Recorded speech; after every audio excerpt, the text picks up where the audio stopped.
Please be seated.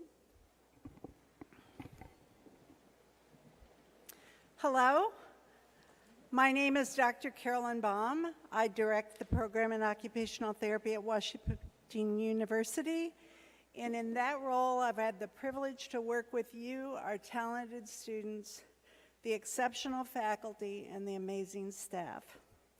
Graduates, it is my very special honor to welcome you and your families and friends. You are the 101st graduating class of the program in occupational therapy at Washington University. You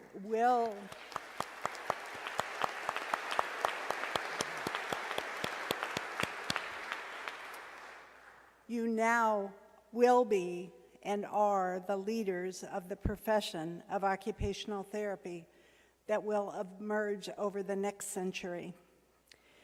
Today, we celebrate the graduation of students from 4 degree programs: the PhD program in Rehabilitation and Participation Science, the Doctor of Occupational Therapy, the Master of Science in Occupational Therapy, and the Joint Master of Science in Occupational Therapy and Masters of Public Health. I speak for the faculty and staff when I say that we are proud of your accomplishments and we appreciate the experience to have grown with you. I would like the faculty and staff to stand and recognize your accomplishments.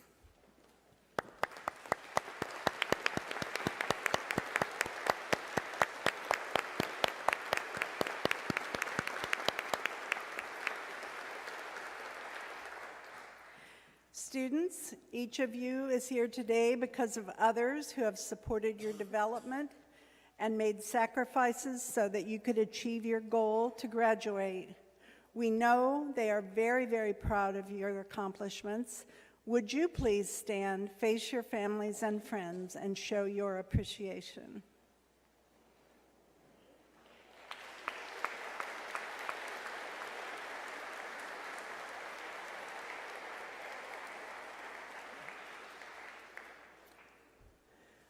I would now like to introduce my colleague, the Director of the Division of Professional Education, Dr. Stephen Taff, who will announce the students' awards and scholarships.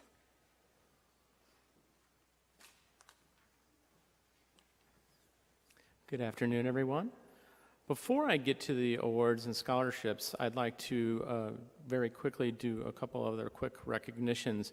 I would like to recognize and ask Major Jennifer Stevenson and any other active and or retired military personnel to stand to be recognized for their service and sacrifice.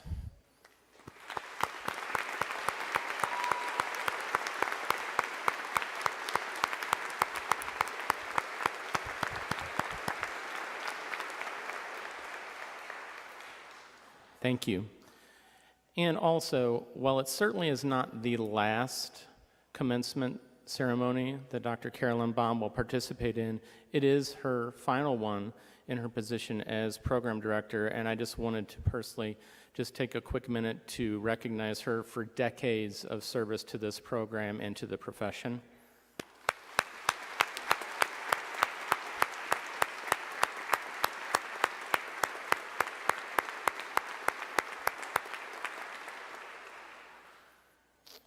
Okay. Now, with that little respite in there, now we're on to the honors and awards, because after all, as important as all of these other accomplishments are, today is about you, students, and all of your wonderful accomplishments. So first, I will announce the names of the 2 students who are serving as class marshals today, and that indicates that they are ranked number 1 in their respective classes. Please stand as I call your name. Class marshal of the Doctor of Occupational Therapy degree is On Timong Nguyen.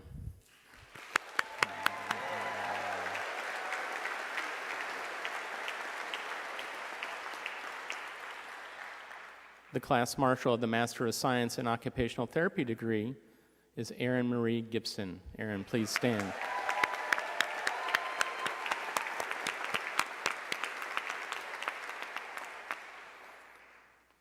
In addition, each year the program awards the Excellence in Student Research Award to recognize a doctoral and a master's student whose work will enhance practice. Faculty nominate their students, and a panel of faculty rate their work. I'm happy to announce that this year, Eleanor Elise Taylor is recognized for her paper titled Effects of Multiple Intentions, Task Switching, and Encoding Strategies During Intention Formation on Prospective Memory Performance in Parkinson's Disease. And Allison Garrett Burns is recognized for her paper titled Bringing Sunshine Children into the Light, Exploring Collective Capability Among Kyrgyz Mothers of Children with Down Syndrome. Eleanor and Allison, please stand as we recognize your accomplishments.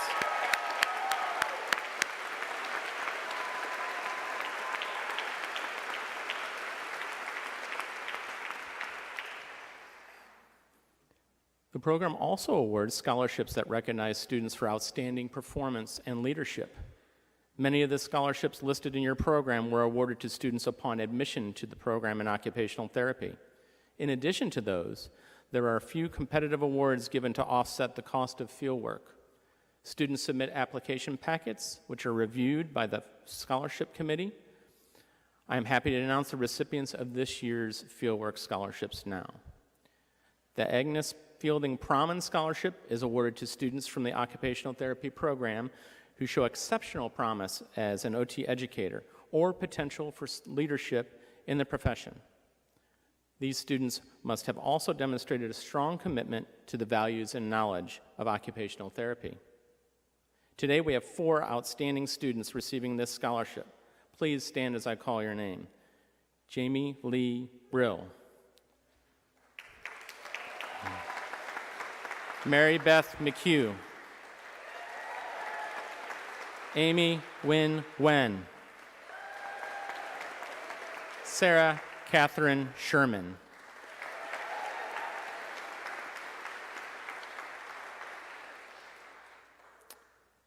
The Robert B. Somerville Memorial Scholarship is awarded to a male student in the program in occupational therapy at Washington University School of Medicine, who has contributed to the programs through student leadership.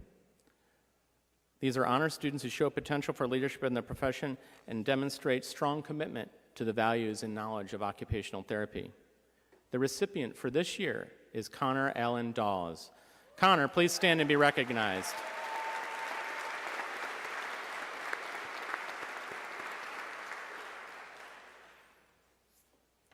The Fran Cohen Memorial Scholarship was established by Fran's family to honor her. Fran was a 1951 graduate of the Washington University program in occupational therapy. This scholarship goes to a graduating student who shows promise in community health and community service in occupational therapy. The student must also have demonstrated creativity in applying OT knowledge to people with disabilities and the potential for leadership in the profession. Particularly important is that the student must have demonstrated a strong commitment to the values of occupational therapy, the spirit, and the energy that Fran Cohen possessed. I am pleased to announce that this year's Fran Cohen Memorial Scholarship recipient is Diana Therese Dorigo.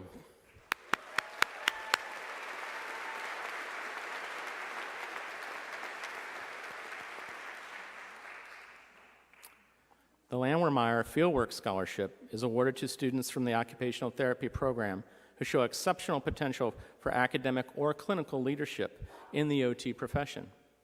The students must have also demonstrated a strong commitment to the values and knowledge of the profession of occupational therapy. Today, we have 2 outstanding students receiving this scholarship. Please stand as I call your name. Alejandra Maria Fontes. An Thi Mung Nguyen.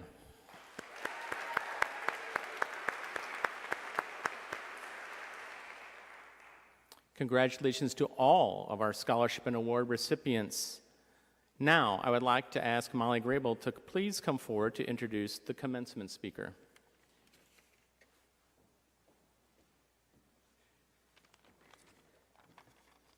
Thank you. It is my great pleasure to introduce our commencement speaker, a true champion of the OT profession, in her final commencement ceremony as director of the WashU program in occupational therapy. In 2017, the centennial year of the American Occupational Therapy Association, Dr. Baum was named as one of the 100 most influential people in the profession, and it's not hard to see why. Dr. Baum has served as president of AOTA twice, chair of the AOTA Research Commission, and on the American Occupational Therapy Foundation Board of Directors. She has authored well over 100 scientific publications and book chapters, with tremendous research focused on the role of cognition in everyday life and enabling occupational performance of people with chronic health conditions and disabilities. She was elected into the Academy of Research in 2006 and has earned several other awards throughout her career. Dr. Baum has been instrumental in helping the OT profession align clinical practice with research, developing our beloved PEOP theoretical OT practice model, along with various assessment tools like the activity card sort to measure occupational participation. And in 1980, she was chosen to deliver the Eleanor Clark Slagle Lecture. Dr. Baum has served the WashU OT community for over 30 years, leading the top-ranked program in the nation through our own centennial celebration and casting vision for the next century of the program. But above all that she has accomplished for OT, it is her heart that is most inspirational. This past year, I've come to know Dr. Baum more closely as a mentor in the OT Practice Seminar course, in which I developed my own OT practice model, which you can believe would be slightly intimidating to be mentored by the author of the model utilized by the profession as a whole. And let me tell you, this woman is a force to be reckoned with. In every story, every word of wisdom, every carefully constructed piece of feedback, her passion and zeal for empowering individuals to be successful in their environments and experience optimal quality of life shone through. I left each class with a new level of excitement for the work we get to do. Her advocacy, scholarship, compassion, and leadership have truly shaped the face of OT as we know it. I'm so grateful for the opportunity to hear from her again this morning. Please join me in welcoming Dr. Carolyn Baum.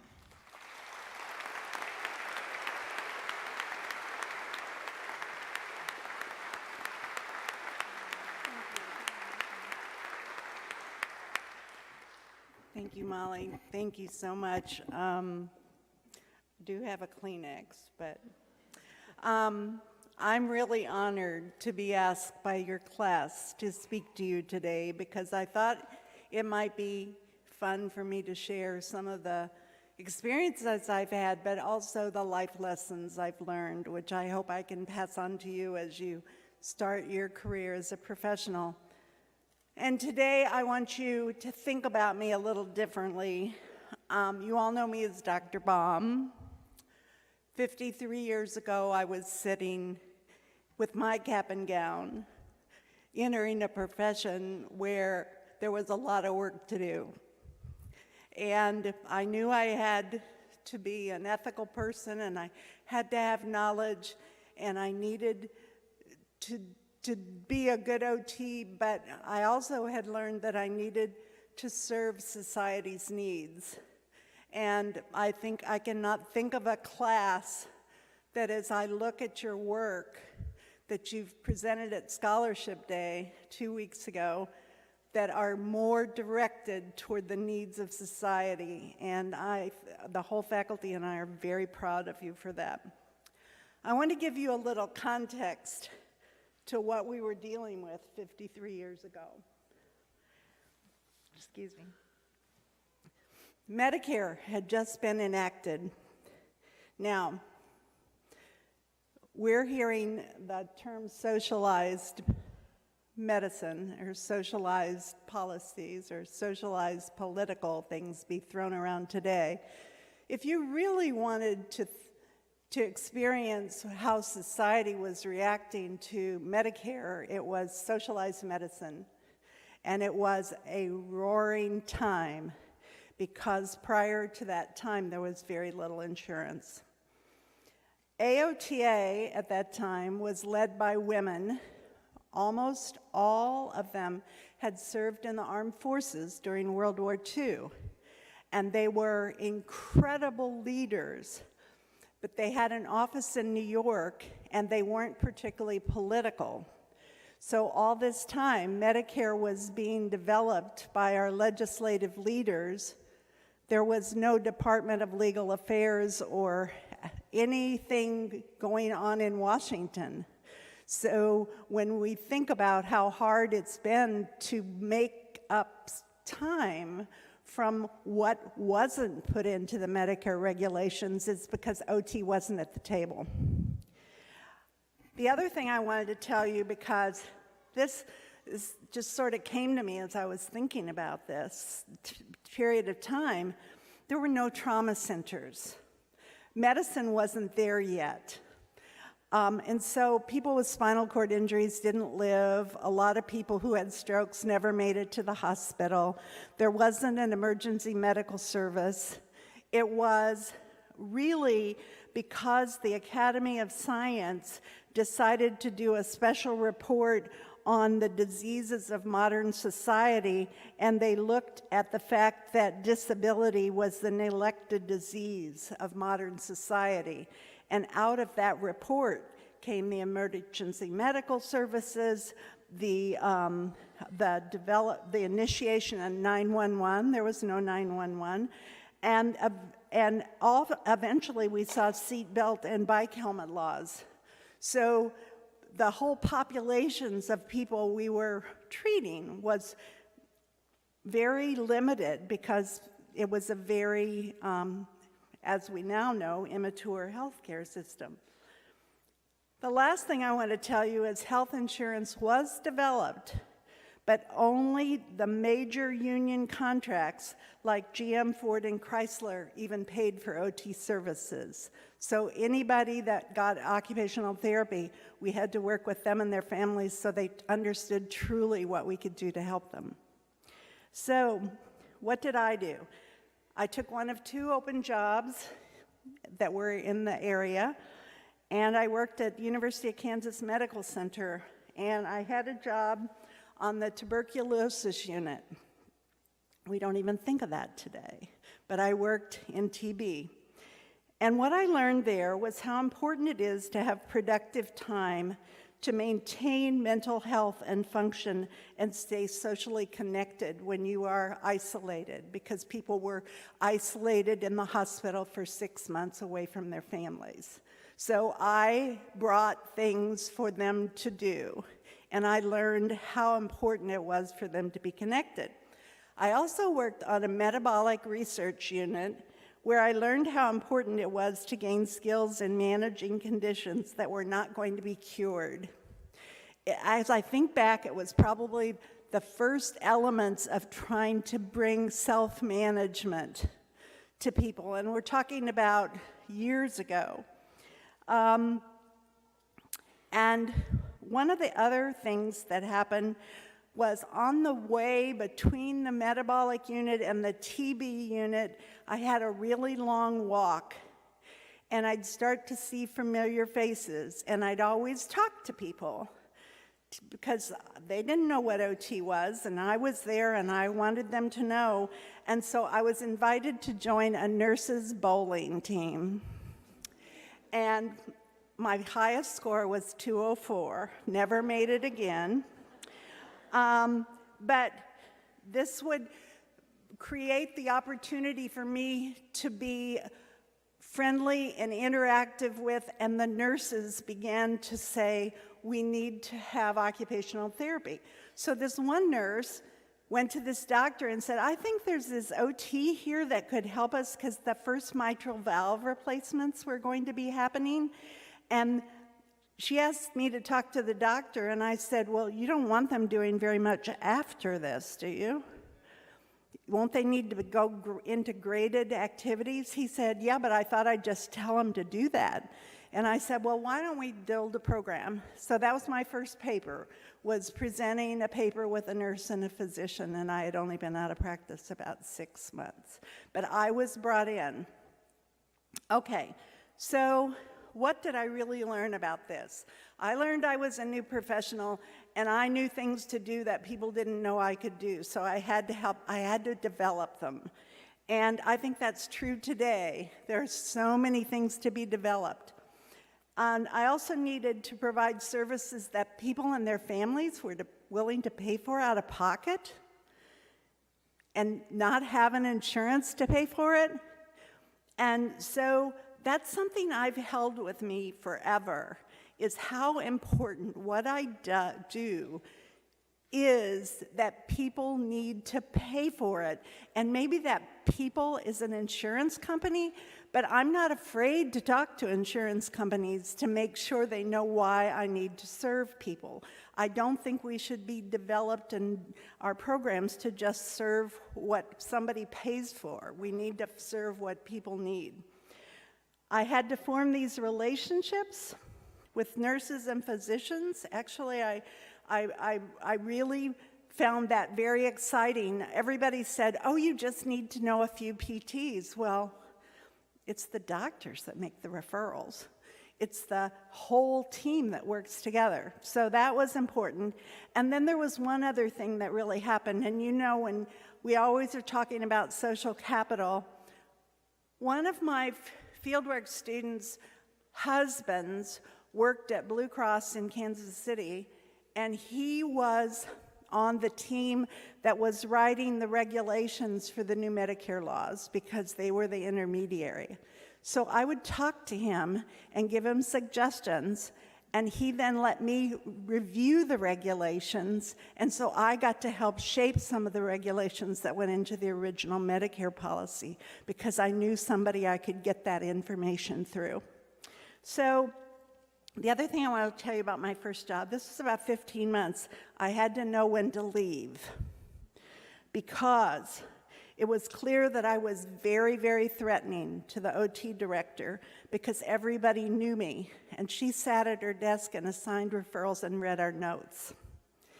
And so I was making her life too complicated because I was finding referrals all over the hospital, and that's not what she wanted. We were supposed to do things in this very small unit. So I left. So that for the next 10 years of my life, I went to Research Medical Center because the woman who was leaving because she didn't like it there either took me to start the rehab program. It had just been a psych program. And so 6 months after I got there, she was leaving because she was getting married and moving, and she convinced the hospital administrators that they could hire me to be the director of the OT program. Well, I started taking management training just as quickly as I could because I knew I needed to be able to manage in an evolving health system. So that's another piece of advice.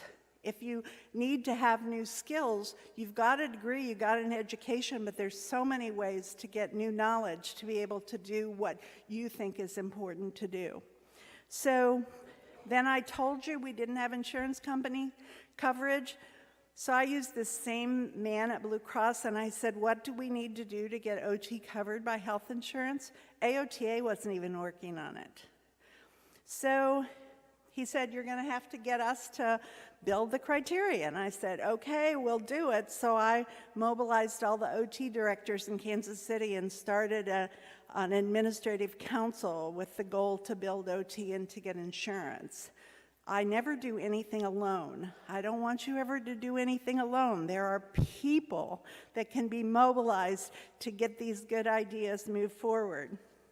I became the coordinator then of OT, PT, speech, and the physicians in rehabilitation at Research Hospital. And we built some really wonderful programs. But I have to tell you, one of the things that happened that I'll never forget, and I hope you remember this as a strategy, the head of medicine, the nurses were telling the doctors they needed to send their patients to OT, and this one doctor didn't like to be told what he was supposed to do with his patients. So he showed up at my office, and he said, Carolyn Baum, there is a brick wall between us. I don't want you telling nurses to get OT to help my patients. I said, oh, I'm so happy you said a brick wall. He said, what?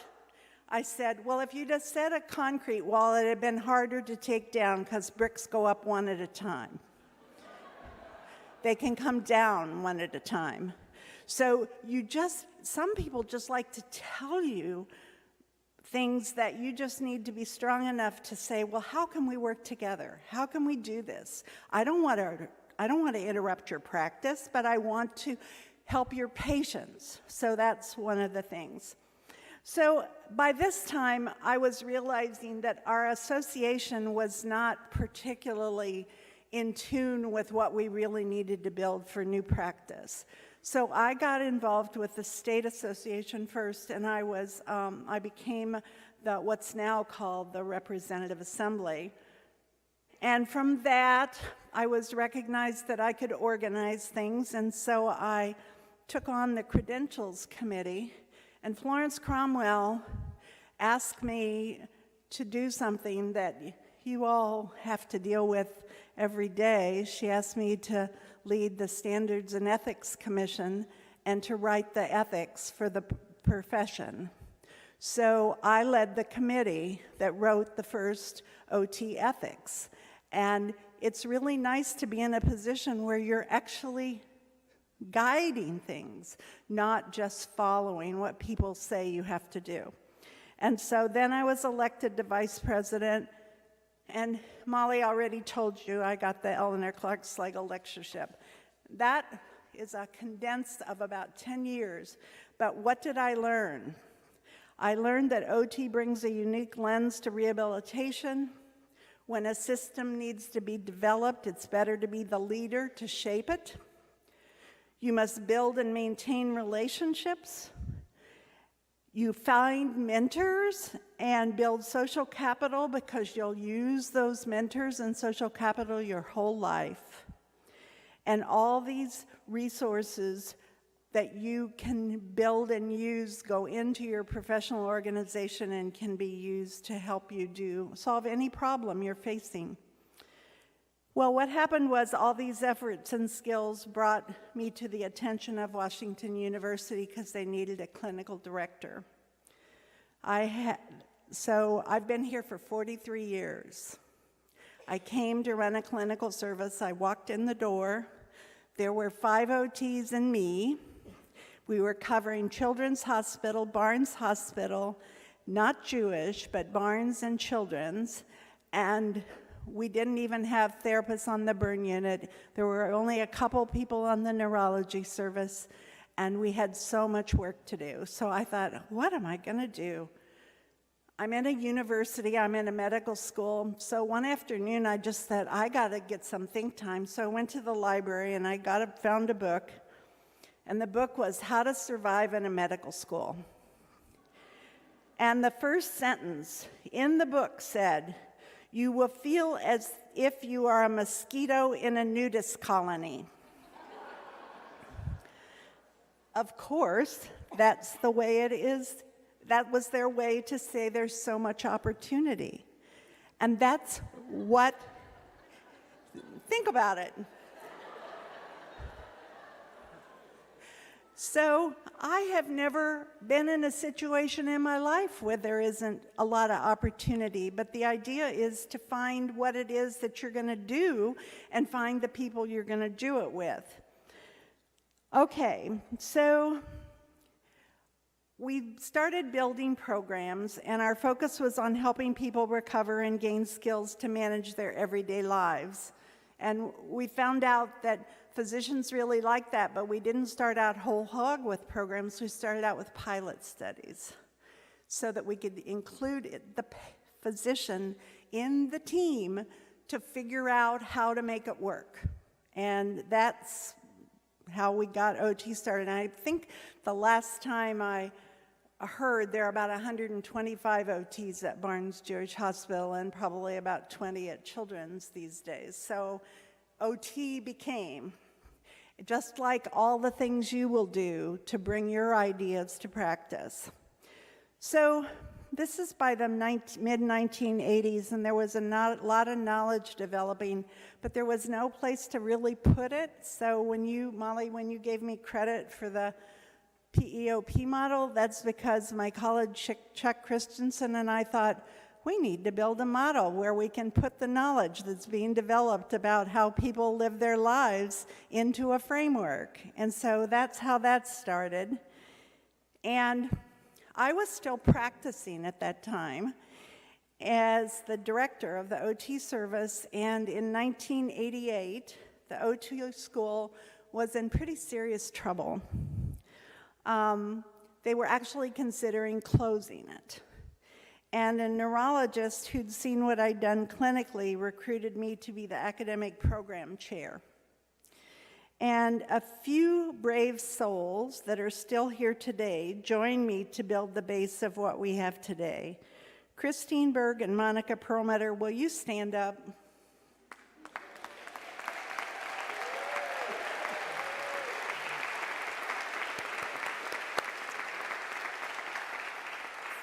"31 years.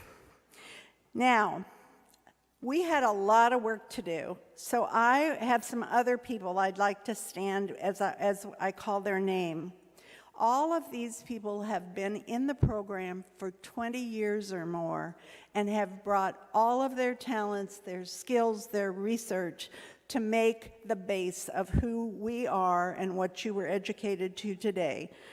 Susie Stark. Vicki Cascudas. Kathy Knietman. Carrie Morgan, you can roll forward or wave. Janine Dallas. Lise Amon and Bill Bauer.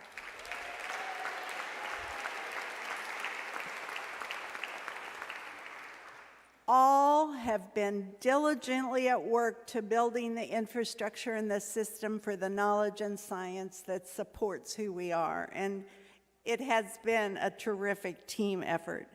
And many, many others have joined. So what have we done collectively? We've achieved the status as the #1 OT program in the country. We have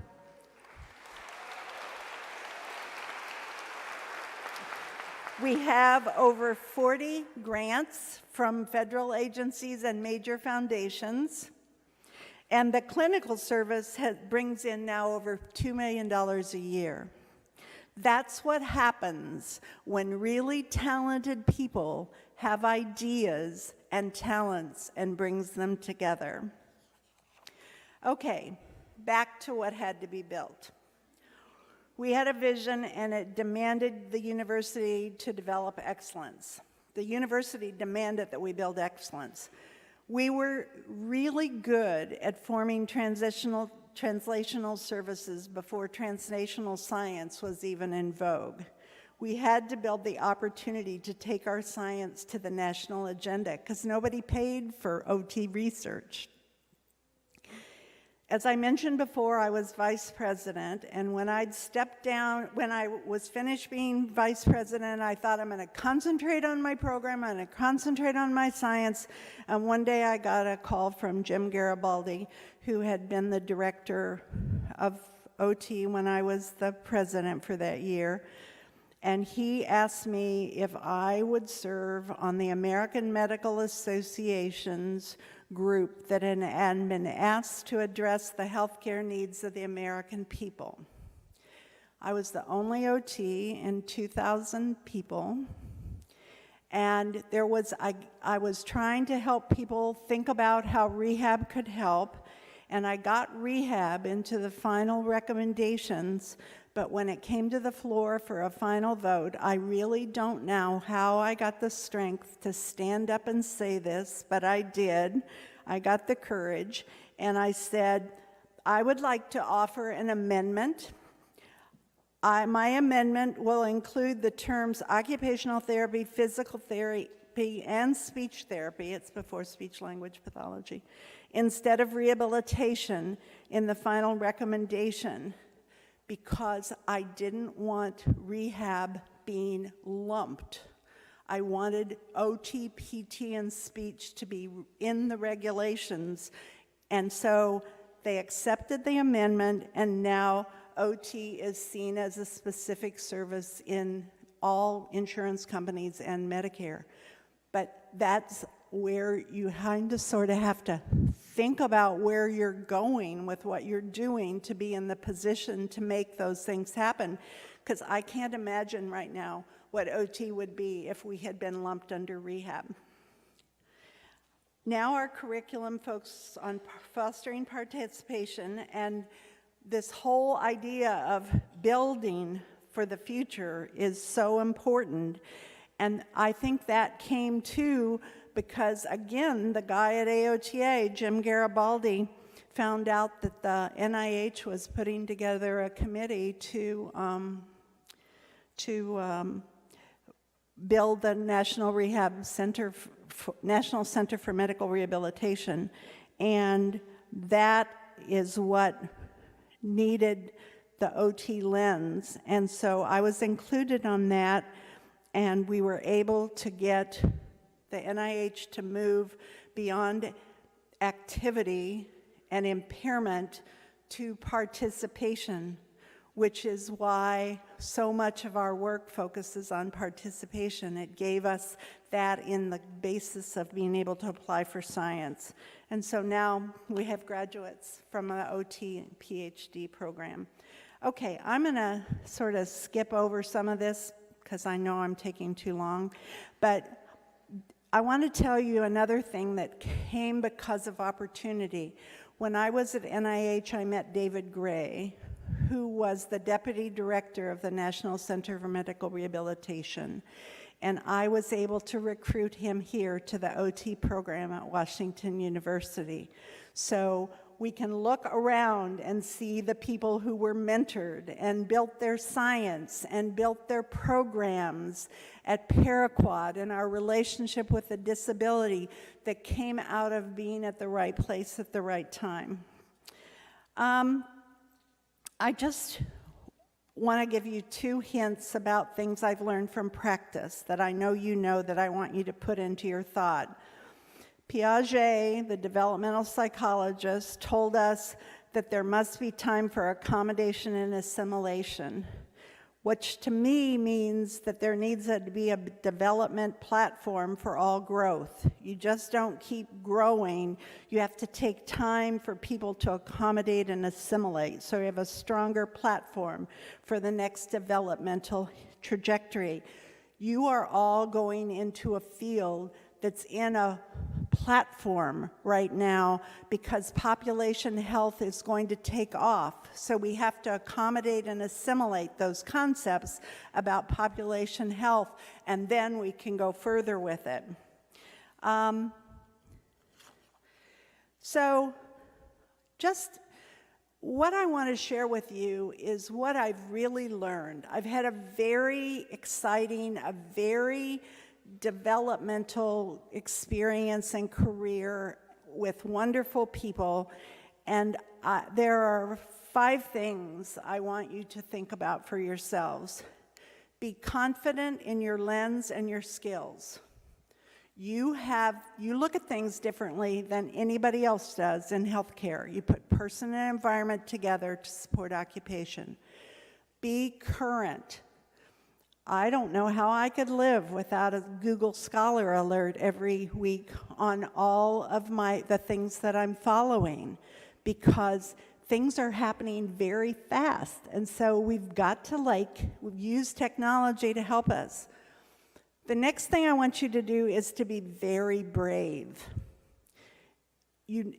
There's a sign, I just gave it to one of my students, about if you're going to, what's going to happen is because you're brave enough to do it. If you fear something so much you don't do it, you don't know if it's going to be effective. I want you to not look at disappointments at failures, but look at them as an opportunity to move in a different direction, because not everything's going to work, and there's some really painful things that happen, but you have time to change. And then use your social capital. Never cut off any relationships, but don't just keep them at a Facebook level. Reach out for mentors and work with colleagues to solve your patient-client problems and your professional problems. And just as I said in the beginning, that we're professionals, we have futures to build, today, you and I, share a point where we can all construct the future. When I got my PhD 25 years ago, I found new skills that would allow me to conduct studies to understand the relationship of occupation to health. I've built the tools to do this. I've done small projects, but I've never been given the opportunity to be a full-time scientist.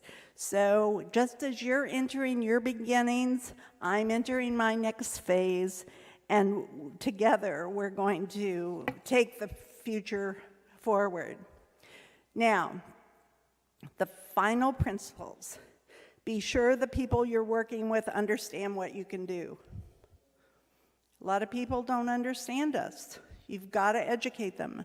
Be sure to do things for the experience, even if it scares you. Take leadership roles so you can shape the activities. Have confidence in your knowledge and contribution. Maintain relationships and mentors, and keep a balance in who you are. You're going to be a wife, a husband, a mother, a father, a daughter, a son, a friend.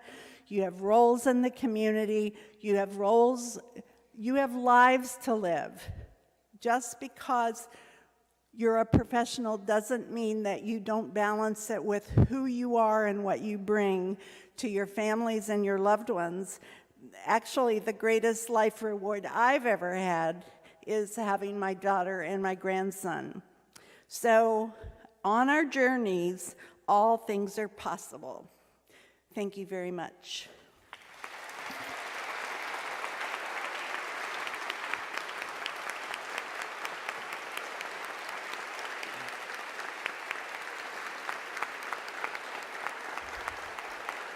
Thank you.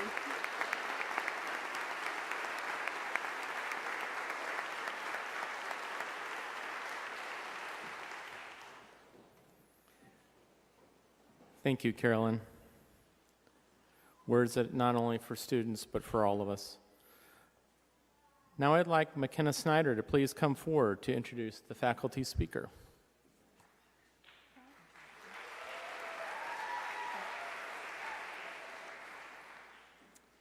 I'd like to introduce our faculty speaker, a 1996 alumni of WashU's program in occupational therapy. She has extensive experience working in physical rehabilitation and gerontology settings. She has had faculty positions since 2003 and returned to WashU as faculty in 2016. She's board certified in gerontology and in 2015 was honored as an AOTA fellow. In our particular cohort, she had the daunting responsibility of covering occupational theory our first semester. And I remember sitting in class and asking an extraordinarily inane question. And so I asked her, so you're telling me that if a client really, really wants to ice skate, and I've never ice skated before, I'll be able to teach them how to ice skate. And she paused and answered in her poised and very patient way. She said, and I quote, "Young Padawan, because you'll have the tools of task analysis and all these things in your toolbox, you will be able to understand and break up any task that you want in a whole new way." And I said, no, I don't think so. But it turns out she was right, of course, and that is definitely a true story. So I am honored to present the woman who taught me what a systematic review is, Dr. Stacey Smallfield.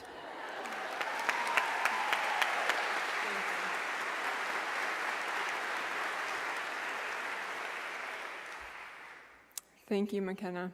I'm honored that I was asked to share a few words with you today. As McKenna said, 3 years ago, I took a risk and I packed up my family, moved back to St. Louis to begin another chapter in my OT career.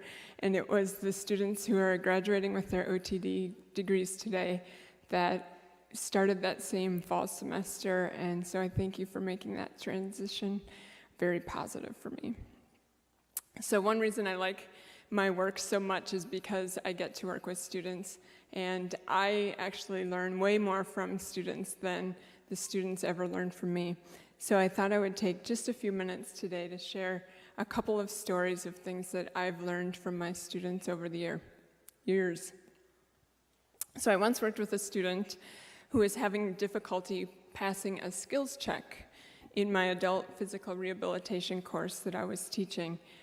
This was the final skills check of the course, which involved a initial evaluation of a patient in acute care. Patient meaning simulated patient. And the program rule was that students had 3 opportunities to pass the exam. But this particular student was having difficulty. She was down to her last attempt.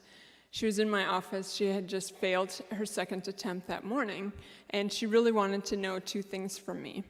And one was she was insisting on taking the 3rd attempt that afternoon because it was, winter break, and her car was packed up, and she was ready to leave.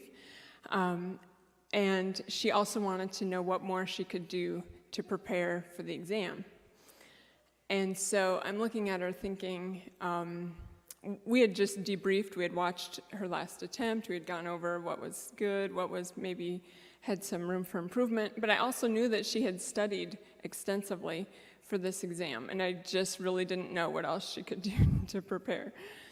But I also knew that she was pretty worked up, she was anxious, she was, as lots of students who come to my office are, they're anxious. So my advice to her that day was, I think you really just need to go for a walk. I think there's a few students over here who have heard me say that. I believe in that. But I really didn't know if she was going to take me up on that suggestion or not. So she did her skills check that afternoon. I let her do it that afternoon. And it was completely different than the other 2 exams she had done. She was relaxed, she was engaged, really connecting with her client, and to this day, it's probably one of the best skills checks I've ever seen any student do. And so when I was debriefing her after the exam, I said, so what did you do differently to prepare for this one that you hadn't done for the other 2? And she said to me, well, I went for a walk, like you told me to do. And then she said, and while I was walking, I just thought I needed to treat the patient like my grandmother, like I would want my grandmother to be treated. And the first thing I thought was, I am the worst teacher ever, because I had been so focused the whole time on teaching technical skills that I had really failed to make sure my students were really coming at their patients with empathy and wholeheartedness and just kindness, right? And so here she was almost failing my course, and she was reteaching that lesson to me. And since that day, I've always said I need to make sure that I teach that to all my students. I know a few of you have heard that story before, but there are lots of you who have not. And so I wanted to be sure that I had that message for those of you who have not heard that story. When I look back at what she did, I would call that brave. So another story, a couple of years ago, my dad had bilateral knee replacement surgery. So he had both knees replaced in the same procedure. And I was here in St. Louis. My parents, I'm from Minnesota originally, so he was in Minnesota. And my mom and my siblings decided that it would be best, my OT skills would be best put to use when he got home rather than while he was in the hospital. So I was still here in St. Louis when he was in the hospital, and my mom sent me a text one day, post-op day 2, and I looked down at my phone, and it was a photo, actually. It was a photo of my dad with his OT. And the reason I knew it was his OT was because she had been one of my students. And so it was just a really powerful lesson to me that here I am not just teaching my students to treat their patients like they would want their grandparents to be treated, but I'm teaching my students how to treat my parents.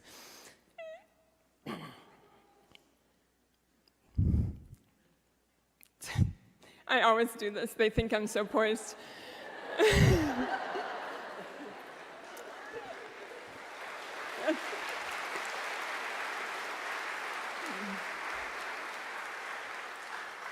I knew that would happen, I just didn't know at what point in the talk it would happen. So anyway, it was a really powerful lesson for me and really meaningful.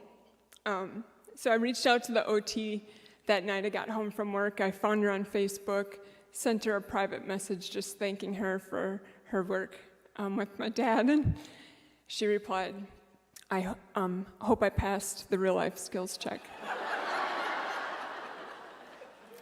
And I thought to myself, tears rolling down my face, yes, you did. So I'm here today to tell you that when you choose courage over comfort, you pass the real life skills check. When you go beyond activities of daily living and address self-care, you pass the real life skills check. When you know that a client's zip code is just as important as their diagnosis, you pass the real life skills check. When you help people belong rather than fit in, when you dare to lead the team, when you use evidence to inform your practice, when you start your own OT program, when you advocate for policy change, when you move occupational therapy science forward, when you bring your own seat to the table, when you bridge biomedical and sociocultural perspectives of health, and when you help people live meaningful lives, you pass the real life skills check. Pause. So of course I'm also honored to be here today because in addition to celebrating your accomplishments, we're recognizing that Dr. Baum is transitioning from her role as program director to full-time scientist. And she was the one standing in front of me when I began my OT journey. Hers was the office that I walked into when I went to see my advisor. And like many of you, I read her comments on my research papers. So I want to read a quote to you that's made popular now by Brené Brown, but it was actually written by Teddy Roosevelt. And he said, "It's not the critic who counts, not the man who points out how the strong man stumbles, or where the doer of deeds could have done them better. The credit belongs to the man who is actually in the arena, whose face is marred by dust and sweat and blood, who strives valiantly, who errs, who comes up short again and again, who spends himself in a worthy cause, who at the best knows in the end the triumph of high achievement, and who at the worst, if he fails, at least fails while daring greatly." So I think Dr. Baum has spent her career in the arena, full of dust and sweat and blood, and if she's like me, lots of tears. She dared greatly to build the science of occupational therapy and to build this program to one that is not just the #1 in the nation, but I think in the world. So I recently was in her office, and we were just talking about the transition, her transition, and the future direction of the program. And in that conversation, I said to her, "Wow, we have big shoes to fill." And she said to me, she said, "You don't need to fill my shoes. You just need to build your own." So my ask of you today, 3 things: be brave, pass the real life skills check, and build your own shoes. Congratulations.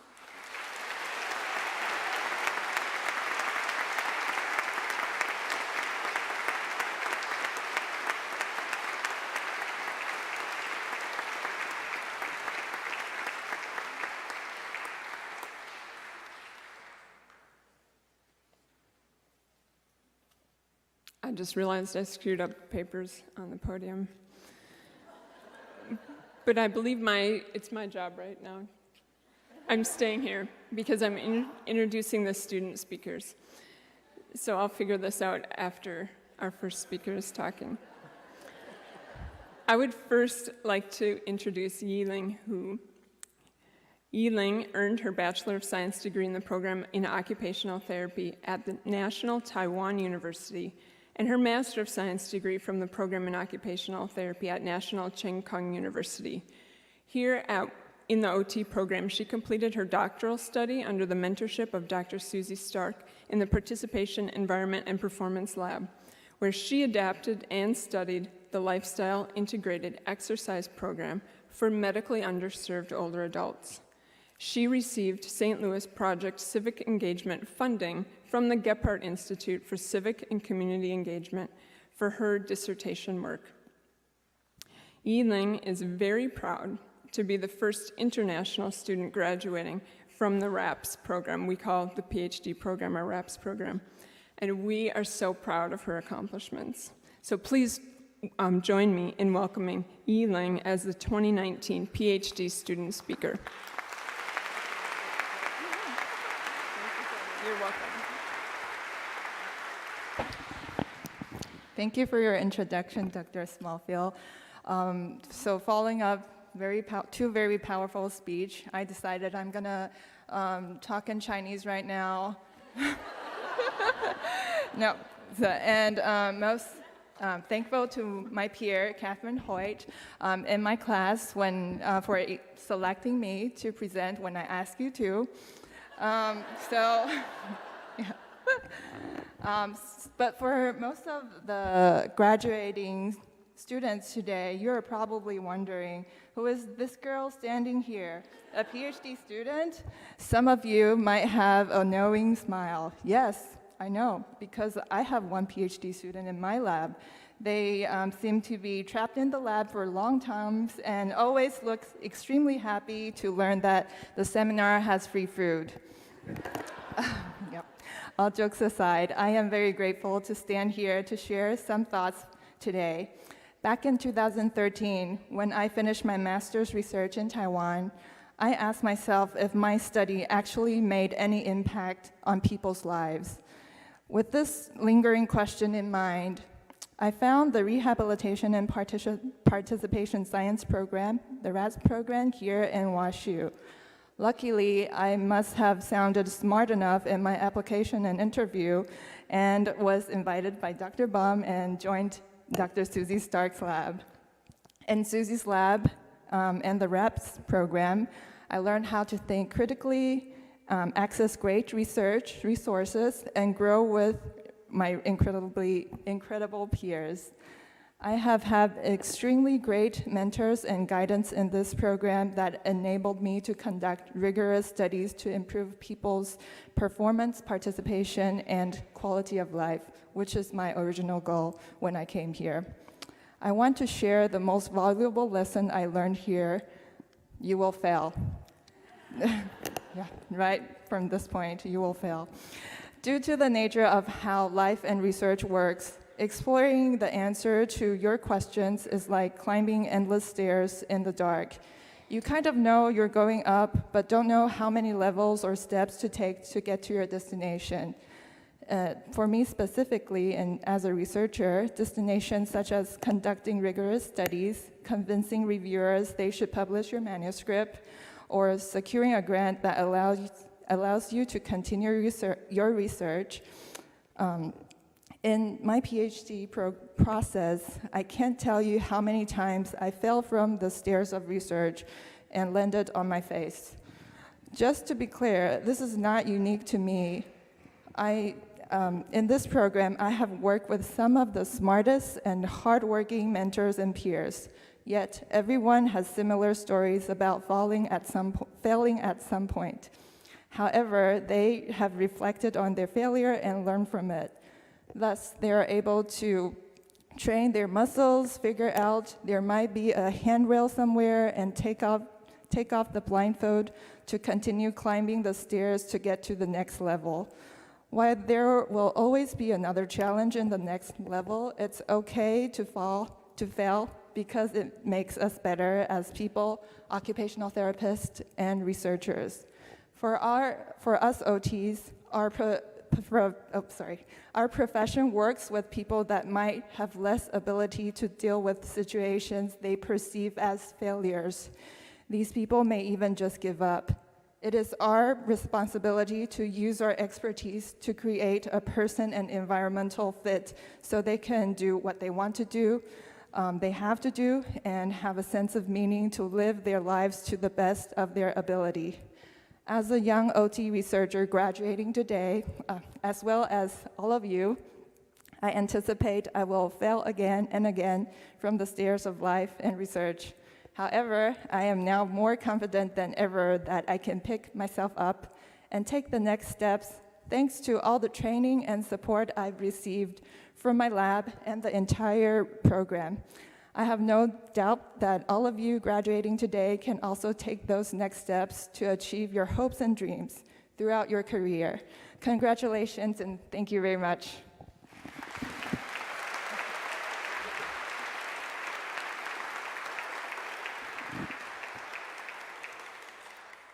Thank you, Yi-Ling.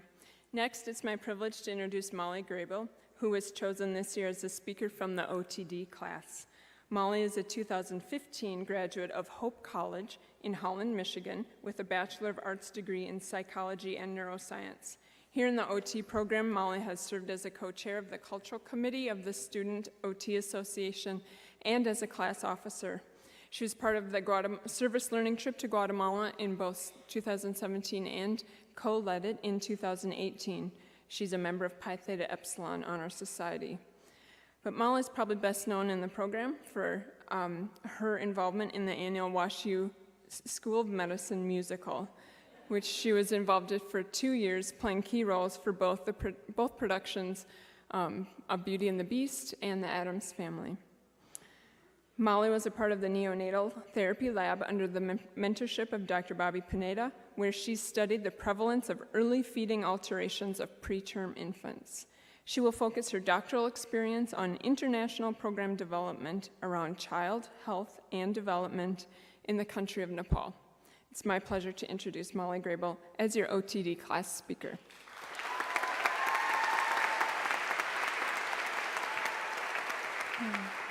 Thank you, Dr. Smallfield. Oh, good afternoon, everyone, friends, colleagues. Congratulations on almost finishing and for nearly becoming masters and doctors. So as I thought about what to say to many of the people that have been most influential in my own journey on this day in which we recognize all that we've done and how far we've come, I kept coming back to these simple words of, it's really not about you. And bear with me because I sincerely mean this both as an accolade and as an encouragement. I found OTs to be some of the most selfless and empathetic individuals, you all included. It's no surprise that the term servant leadership can be found in the majority of e-portfolios and leadership brand assignments. And I don't believe any of you chose to become an OT for your own sake. In fact, I know this to be true because there are plenty of ways and other professions to pursue in which you could gain more wealth, more prestige, more fame, for a lot less work and a lot less student debt. So there's definitely something greater calling you into this. So number one, it's about those that we serve. As OTs, we are in the business of people. From the preterm infant on high doses of respiratory support in the NICU, to the mother facing the social stigma of having a child with an intellectual disability in Central Asia, to the young man experiencing chronic homelessness, to the caregiver of an individual with progressive dementia. We get to fight for dignity, inclusion, accessibility, and lives to the full, for people to feel worthy and capable of engaging in meaningful occupations. How great is that? It's also about those who've gone ahead of us, paving the way. We are stepping into a great legacy of clinicians, researchers, educators, policymakers, and world changers from WashU and around the globe that have shaped this profession into what it is today. Thank you, faculty, for being a significant part of that. And as Dr. Baum said, it's about the team. We're not alone in this work, and we can do greater things together than we can apart, interprofessionally and with the great support system that we've developed here. So may this be an encouragement to you, just as I say this to myself, to keep this outward-looking perspective. Go publish literature, develop program initiatives, seek leadership roles, etc., not necessarily for your own merit, but for the people and the profession. What if we define productivity by the value that is brought to the creation order? How would that change our attitude when asked for the 14,000th time, what is OT? Or our frustration with ever-changing building codes? It's really not just about us, but it's about so much more. So let's celebrate that today. Thank you.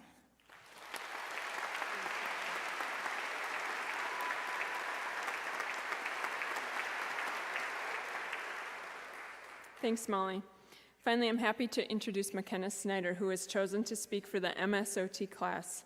McKenna earned her undergraduate degree in psychology from Missouri Western State University in 2017. While here in the OT program, she served as the WashU student representative to the Missouri OT Association and was the assistant director of the WashU School of Medicine musical. McKenna worked in the Participation, Environment, and Performance Lab while under the direction of Dr. Susie Stark, where she evaluated race as a predictor of fear of falling. She was also the recipient of the Ben Vereen Scholarship. McKenna is a quiet but strong leader. I have no doubt that her humble leadership, insightfulness, client-centeredness, and sense of humor will bring her much success. So it's my privilege to introduce McKenna Snyder as your MSOT class speaker.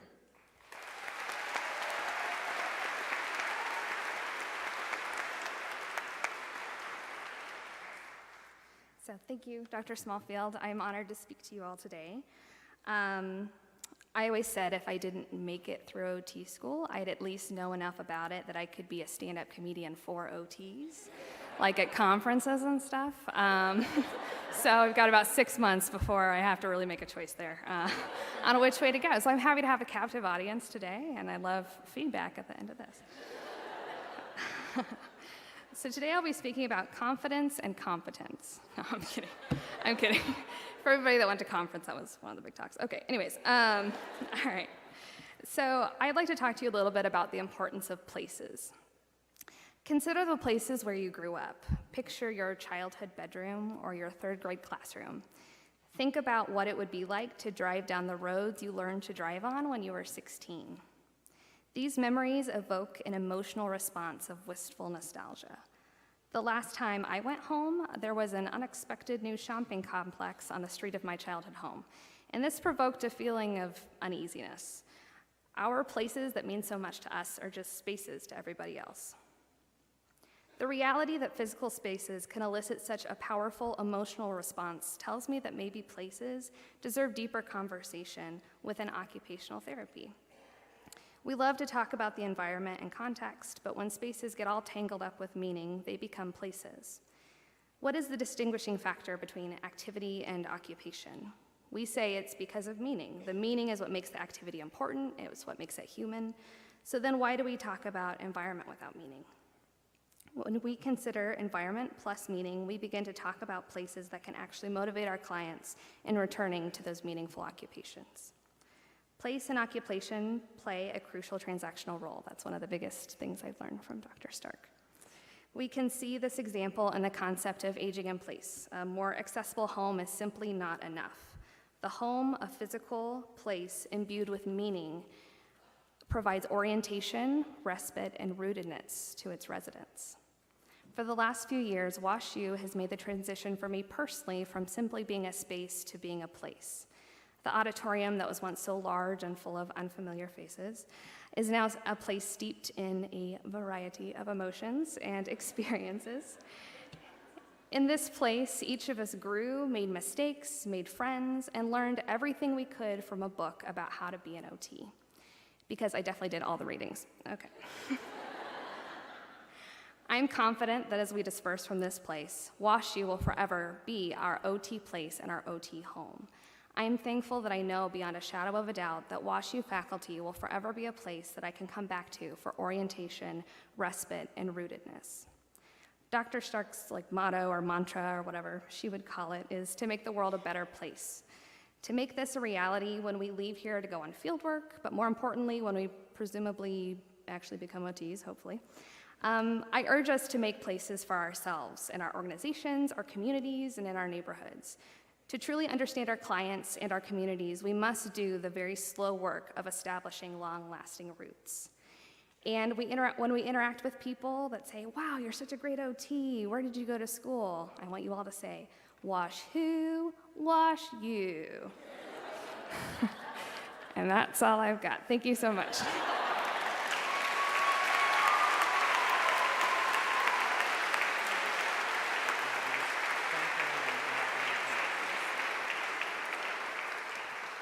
Thank you, McKenna. I would like to invite Dr. Taft to come back up and announce the degree candidates. Okay, I'm back. And for those of you who have had me in this education seminar, thankfully, I have no message to deliver because, you know, I can be a bit of a rambler. So, at any rate, now what we've all been waiting for, of course, we will now recognize those who have completed the academic requirements for the degree of Doctor of Rehabilitation and Participation Science. The student's name will be read by Janine Dallas, and their PhD advisors will hood them.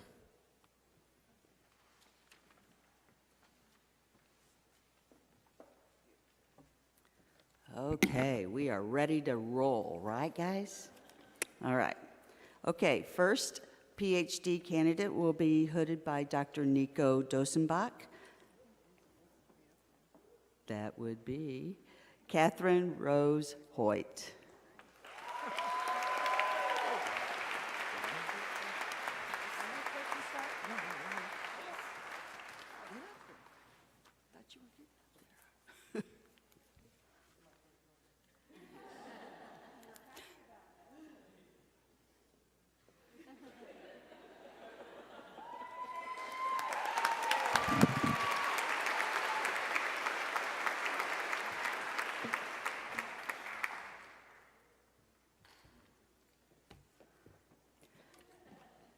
The next student will be hooded by Dr. Susie Stark, and that is Eiling Hu.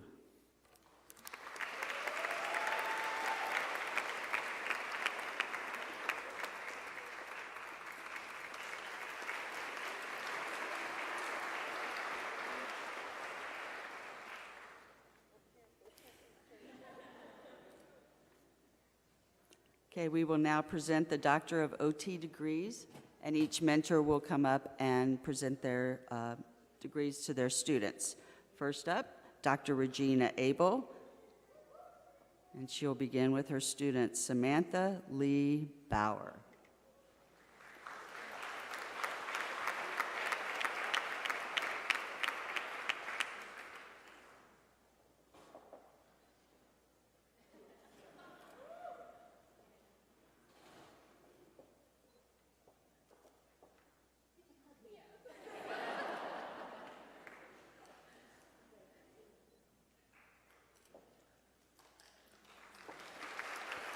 Brandy Nicole Hertel.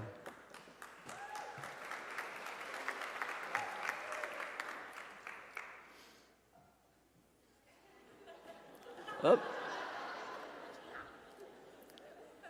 That's harder than it looks.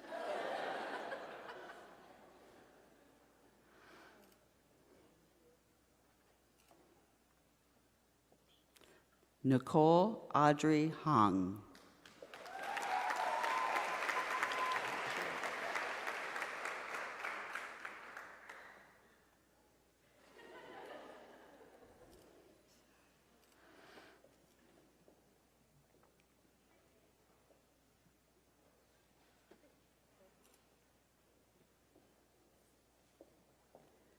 Next is Dr. Parul Bakshi, is hooding Allison Garrett Burns.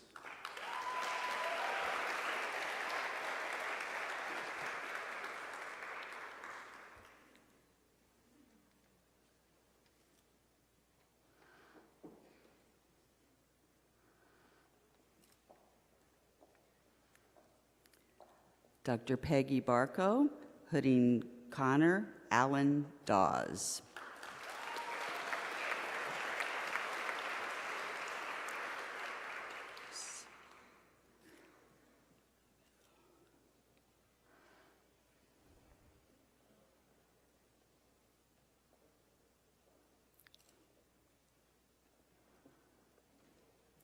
Dr. Christine Berg will be hooding Diana Therese,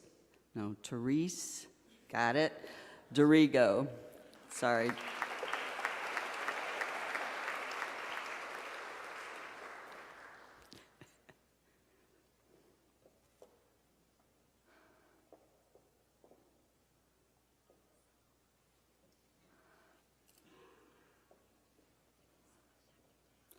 Shoshana May Falk.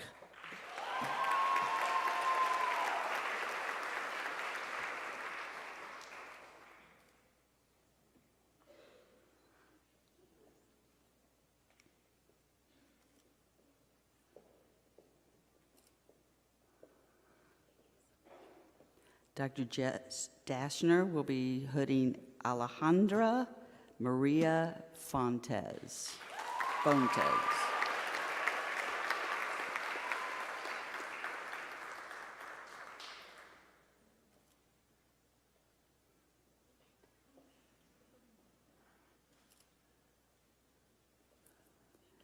Mary Beth McHugh.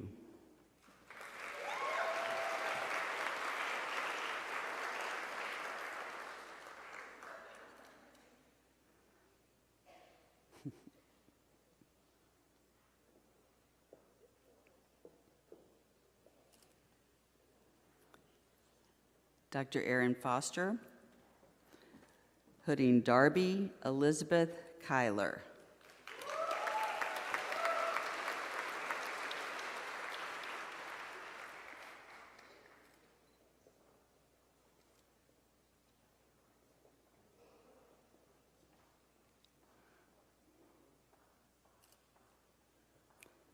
Tiffany Canvey Wynn.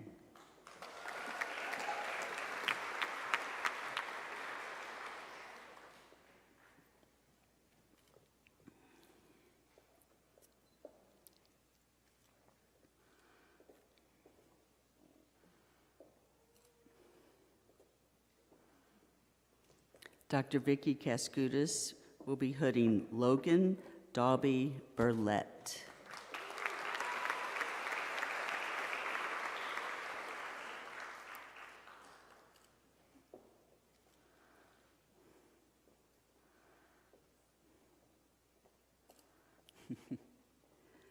Rose Louise Dumpy McAndrew.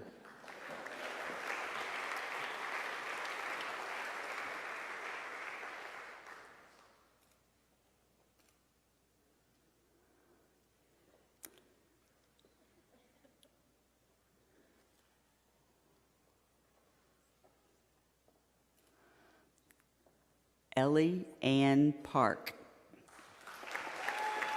Way to go, Dumpy.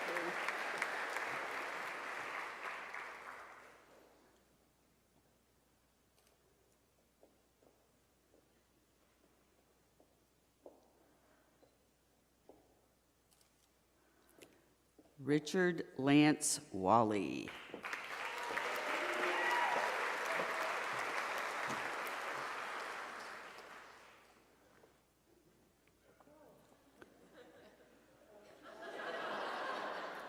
We'll get it. Fourth time's the charm.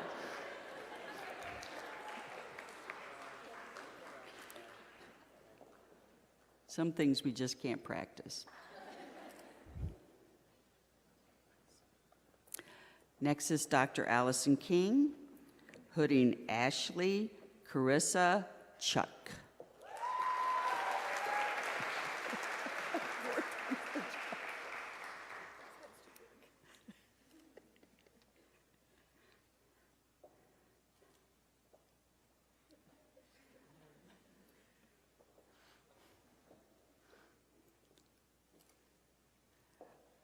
Mallory Elizabeth Varnum.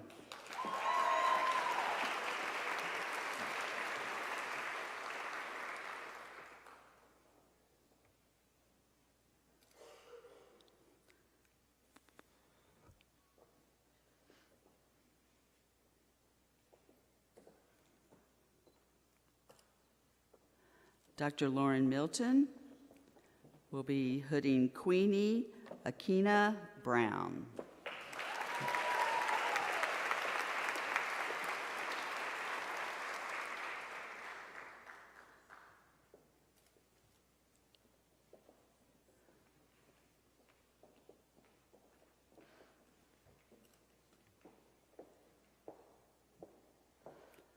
Dr. Carrie Morgan will be hooding Trevor Cooper Thompson. I couldn't do it.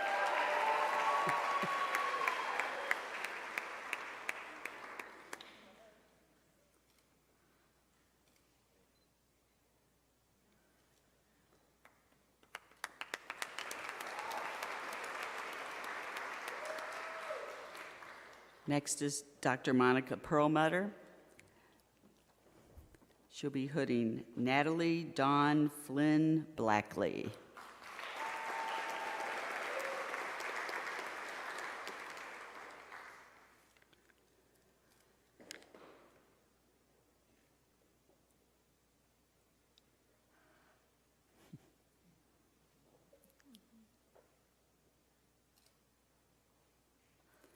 Anna Jean Neff.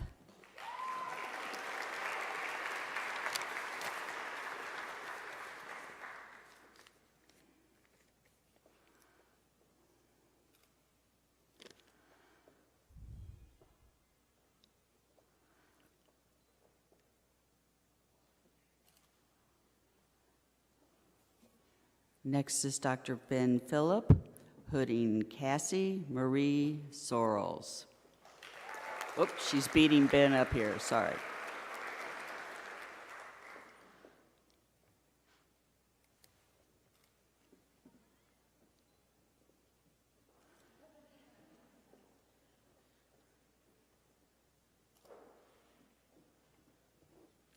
Next is Dr. Bobby Pineda, hooding Margaret Catherine Crabtree.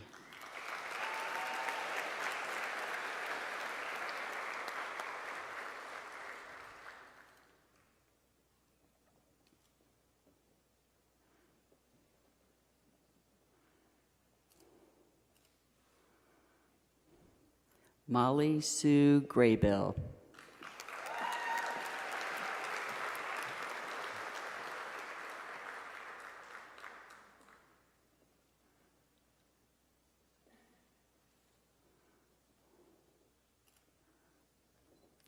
Laura Elena Liska.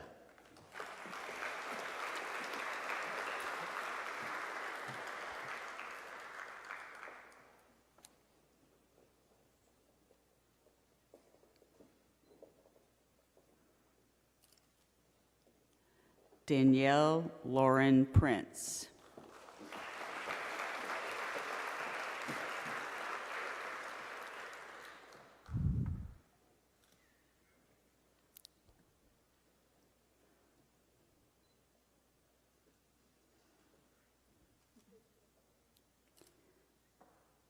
Madison Mary Rowling.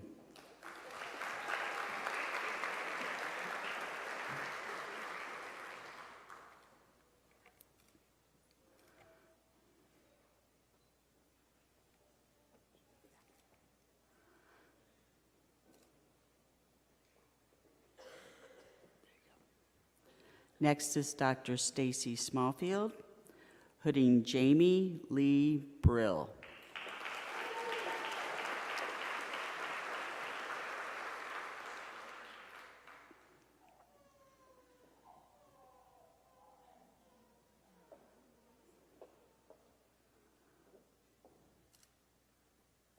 Isabel Marie Laposha.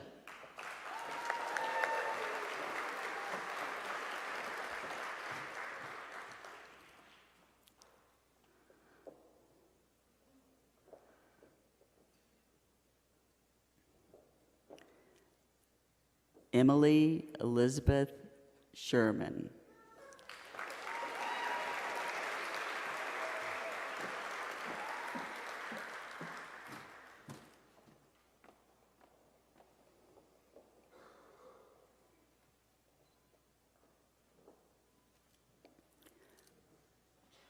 Jennifer L. Stevenson.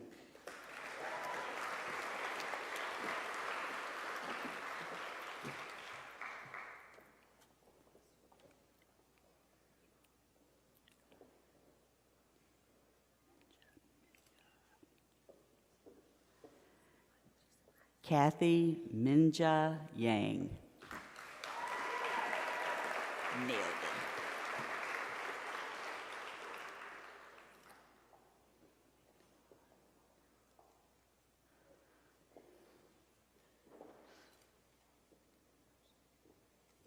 Next is Dr. Susie Stark. She'll be hooding An Timong Nguyen.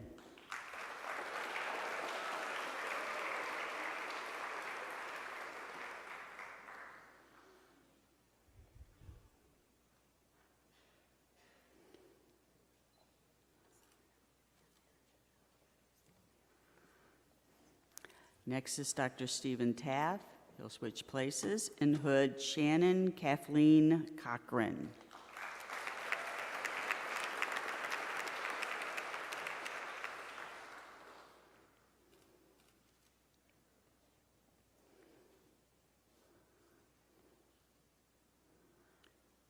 Marna Gioiari.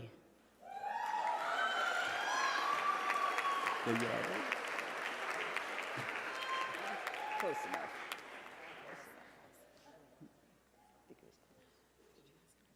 Oh, I've got it.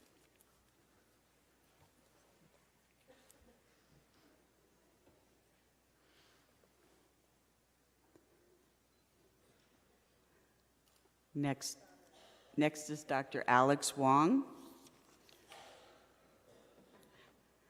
Hooding Alexandra K. Erickson.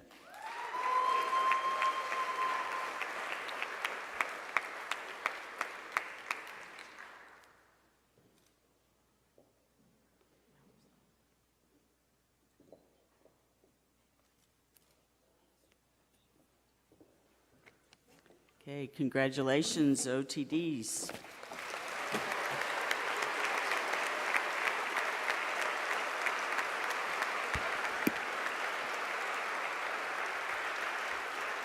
Okay, we will now present the hoods to the new Masters of Occupational Therapy. They will be hooded by Dr. Jess Dashner, or as I like to call her, JD2. First up, Julie Eliza Abraham.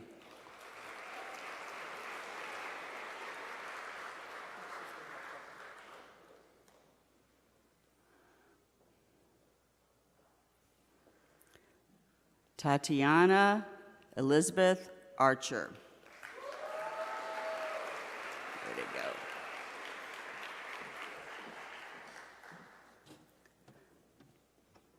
Virginia Marilyn Bance.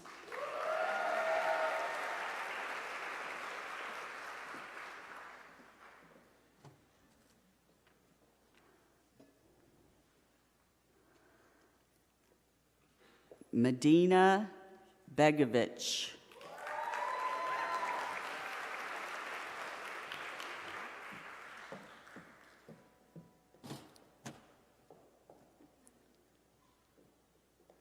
Christine Rachel Bergerud.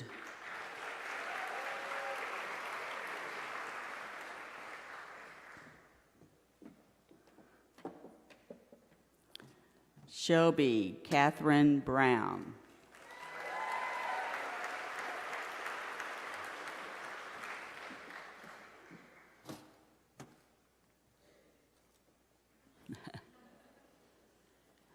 Olivia Margaret Beekner.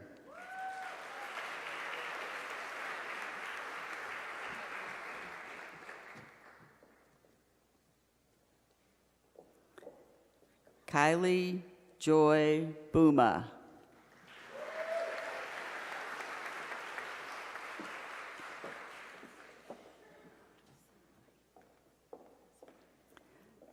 Taryn Claire Buell.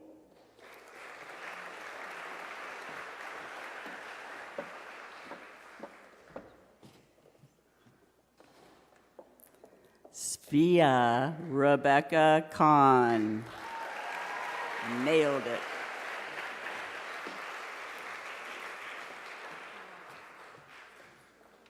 Kelly Mary Christensen.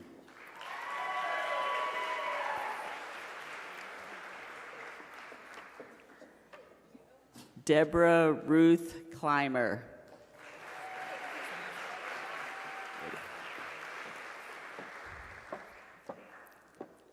Kelsey McKenna Cobbs.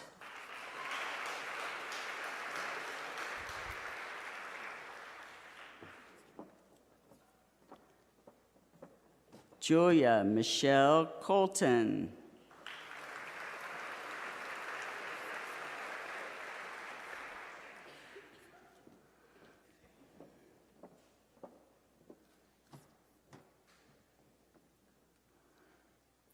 Erica Bailey Cook.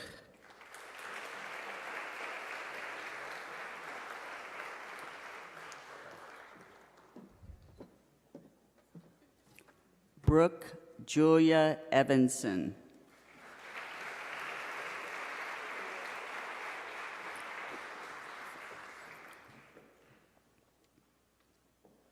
Hadley Ann Fields.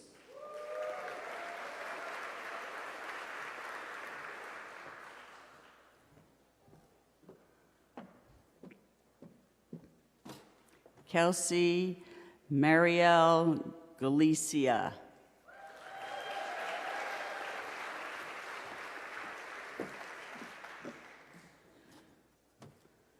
Zuying Gao.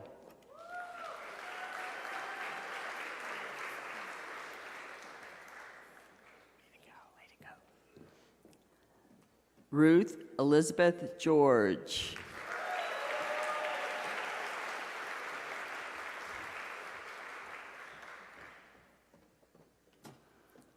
Erin Marie Gibson.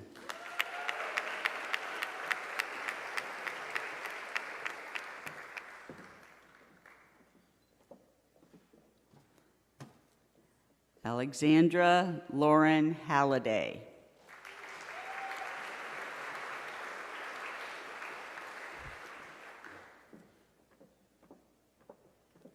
Catherine Holt.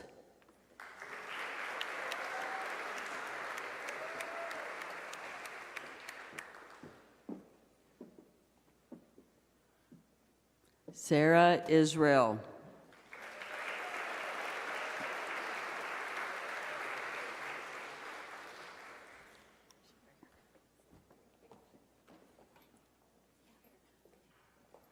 Jaden Lee Johnson.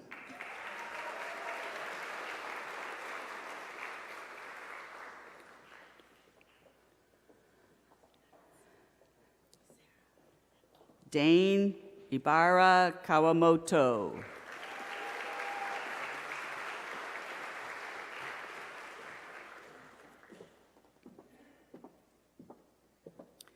Audrey Ann Kellerman.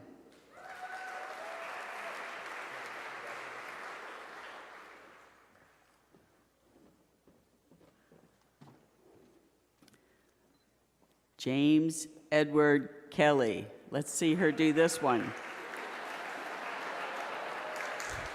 You can do it too. All right. We've been worried about that one. Kira Maria Kelly.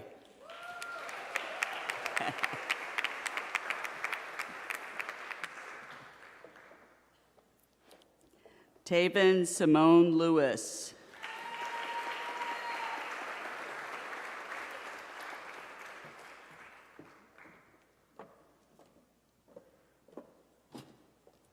Brittany Gail Libby.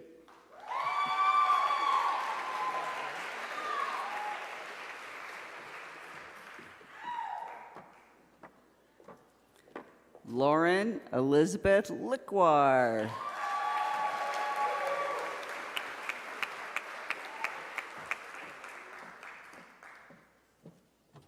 Vanessa K. McPherson.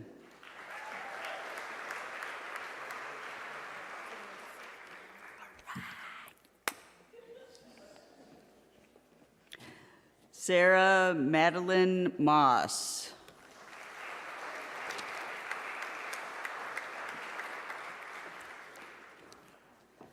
Amy Win on Win. Or something similar. I'm trying.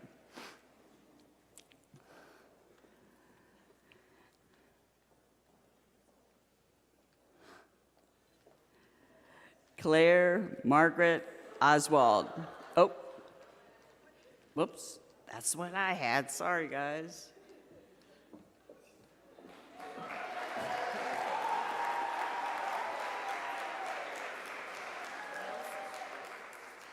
Oh, I'm sorry. It got caught in my staple. Christine Elizabeth Nelson.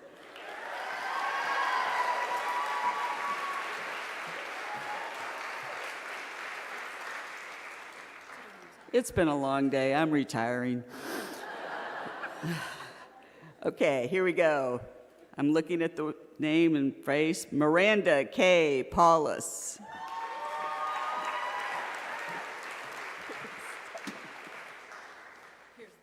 I know. Amanda Catherine Pisani.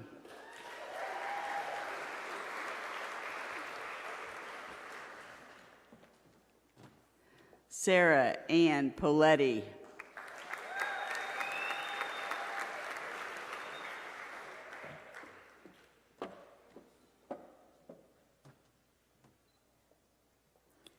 Mary Kate Rifle.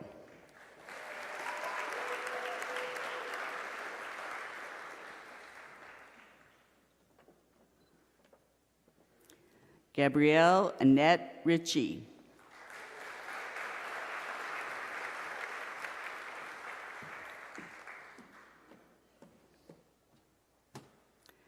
Camille Sheffel Dalby. Sheffler.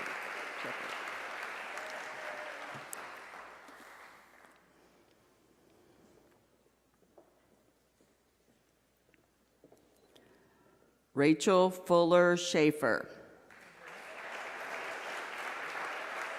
Sorry about that.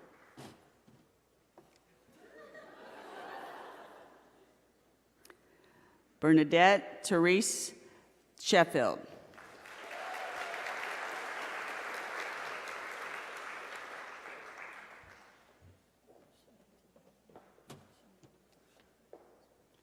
Sarah Catherine Sherman.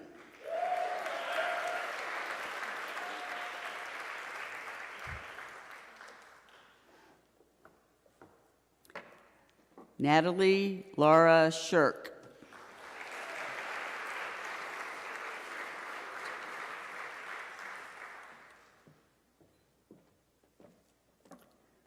Samuel Matan Silverman.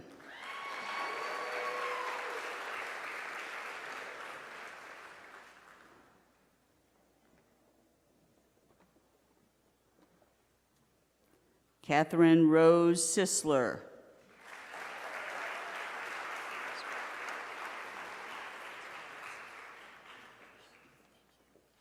Rika Joy Skillrood.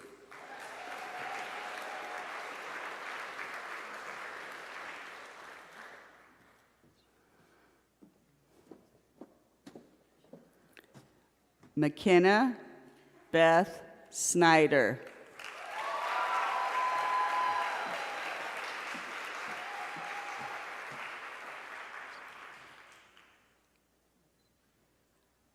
Elizabeth Jean Saransky.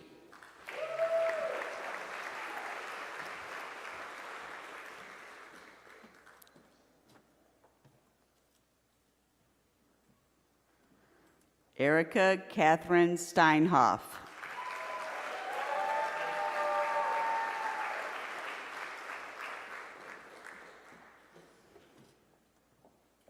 Eleanor Elise Taylor.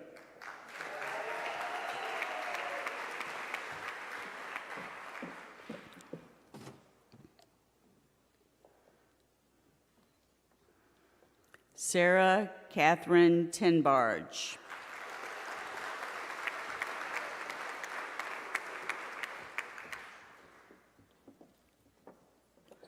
Maura Fitzgerald Tobin.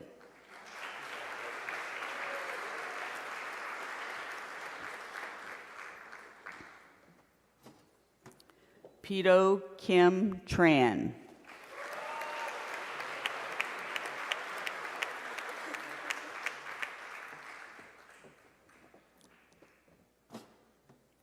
Chloe Elizabeth Warnick.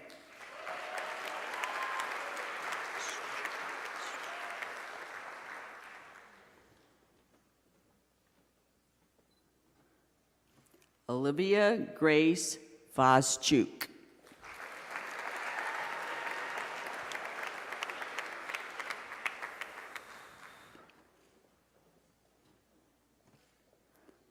Annie Mora Waters.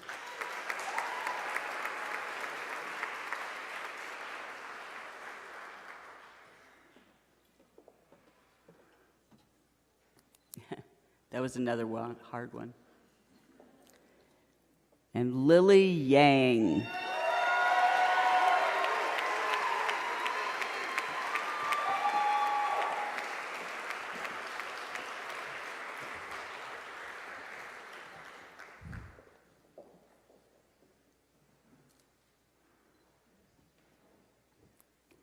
And congratulations to our Masters of Science.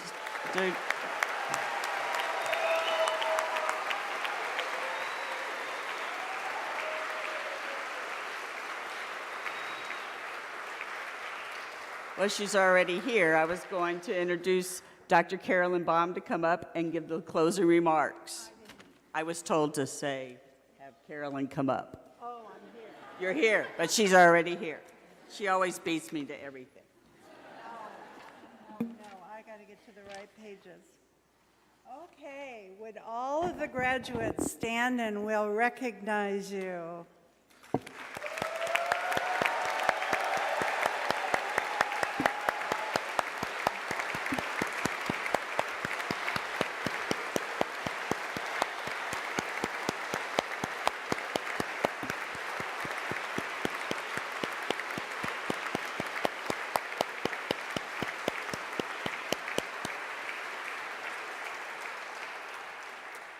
How lucky thousands and thousands of, you may sit down. How lucky thousands of patients, the profession and society are to have 100 graduates of this program to go out and enjoy the experience of what they've bring their knowledge to do to help people. We are very grateful for your choosing OT and bringing your talents and your incredible skills to a profession. You know, our society's in difficult times. Many people's occupational performance is challenged by chronic disease, disability, poverty, violence, and aging. You've chosen a profession where you have a major role to be of service to society, to individuals, to families, and to communities. You really do have a unique lens. You identify people's capabilities, the occupations that are important to them, and the barriers they face as they try to do what they need and want to do. You're trained You're trained to address the occupational performance issues of people and to work across the lifespan and across the continuum of care to enable people to do the ordinary things that are central to their daily lives. Some of you've prepared to do this work in a global context. All of you are well-trained, and as your faculty, we see such strength in your character to make necessary changes to help people live their lives. As you enter the profession at the dawn of the 2nd century, you will have many jobs, and I know you and your parents are happy to hear this. And you will have many, many opportunities to solve society's problems and to lead. As you graduate, society is facing the largest population of older adults in history. There are 75 million baby boomers on the verge of retirement.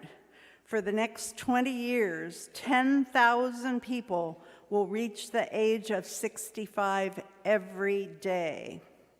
There are over 1 million people over the age of 100. We already know that they want to remain independent. There are more and more children who started their lives with special needs who need to transition to adult and independent roles. There are many workers dealing with injuries or experiencing mental health problems, and even more who want to stay active and productive as they age and as society changes.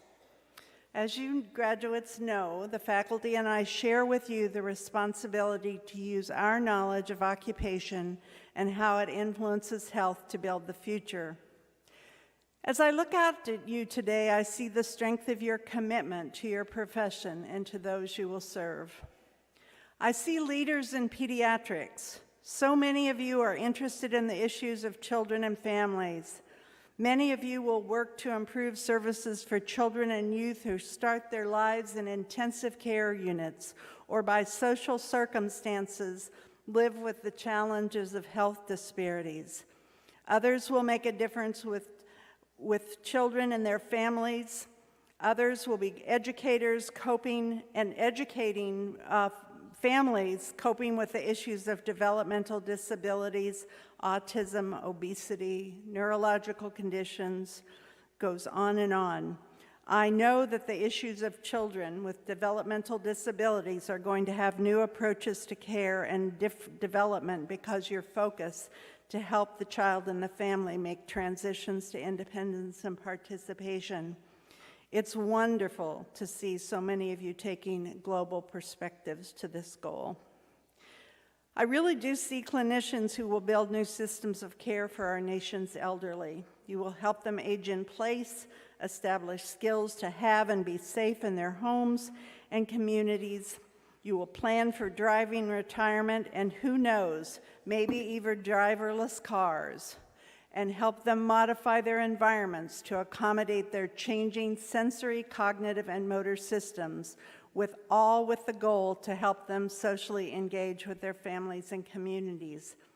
So many of you have already contributed to identifying accessible environments, and you will now have to explain to everyone you know what is good or what needs to be corrected about every restaurant, theater, or place of worship you enter.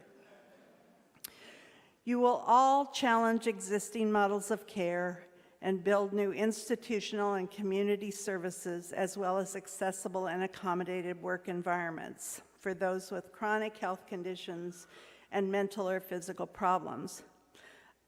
Others will help those recover from neurological injuries and address trauma. Some will be leaders in helping those with cancer live meaningful and productive lives as they navigate the issues of survivorship. I was so happy to see so many of you put occupation and well-being at the core of your work on Scholarship Day. You are truly prepared for building new systems of care. You're all challenged by the issues of managing health. Your leaderships in building self-management programs will become vital to ensure people have the knowledge and skills to manage their health problems and remove barriers that limit their potential.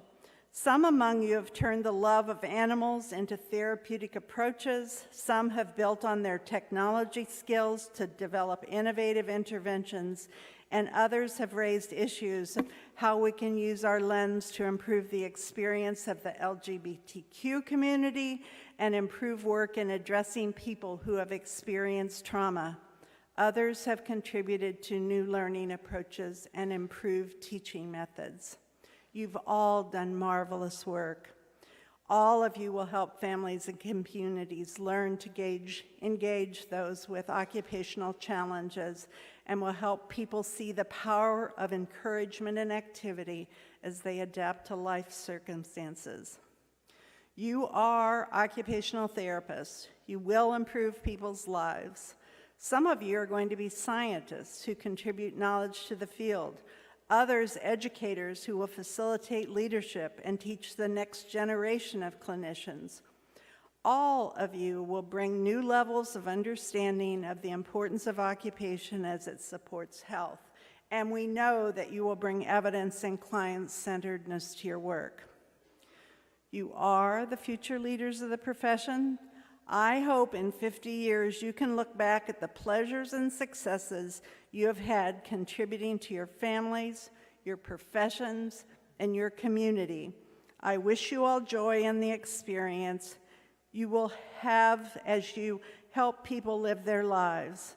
The faculty and I are very proud to have been part of your growth, and we are now very proud to call you our colleagues. Please keep in touch, and congratulations.